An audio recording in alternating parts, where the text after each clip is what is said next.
কাজে আসার পথে হৃদরোগে আক্রান্ত হয়ে মর্মান্তিক মৃত্যু হয় আগরতলা পুর নিগমের কর্মী নিখিল বিশ্বাস। শনিবার ওনার মৃতদেহ ময়নাতদন্ত শেষে পরিজনদের হাতে তুলে দেওয়া হয়। আনন্দনগর এলাকার বাসিন্দা নিখিল বিশ্বাস পুর নিগমের ৩২ নম্বর ওয়ার্ড এলাকায় বাড়ি বাড়ি আবর্জনা সংগ্রহের সঙ্গে যুক্ত ছিলেন নিখিল বিশ্বাস। শুক্রবার কাজে আসার সময় আচমকা অসুস্থ হয়ে পড়েন। সঙ্গে সঙ্গে তাকে জিবি হাসপাতালে নিয়ে আসা হয়, কিন্তু রক্ষা হয়নি।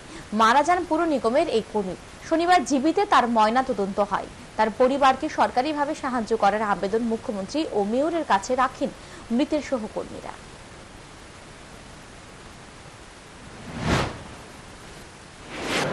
মানিক শাহ মহোদয় এবং আদরণীয় শ্রী মেয়র মহোদয়কে রিকোয়েস্ট, আমাদের যে সহকর্মী এএমসি কর্মী ডোর টু ডোর গার্বেজ আমরা কালেকশন করি, আবর্জনা বাড়ি থেকে আবর্জনা কালেকশন করি। নিখিল বিশ্বাসের পরিবারকে যেন সহযোগিতার হাত বাড়িয়ে দেন।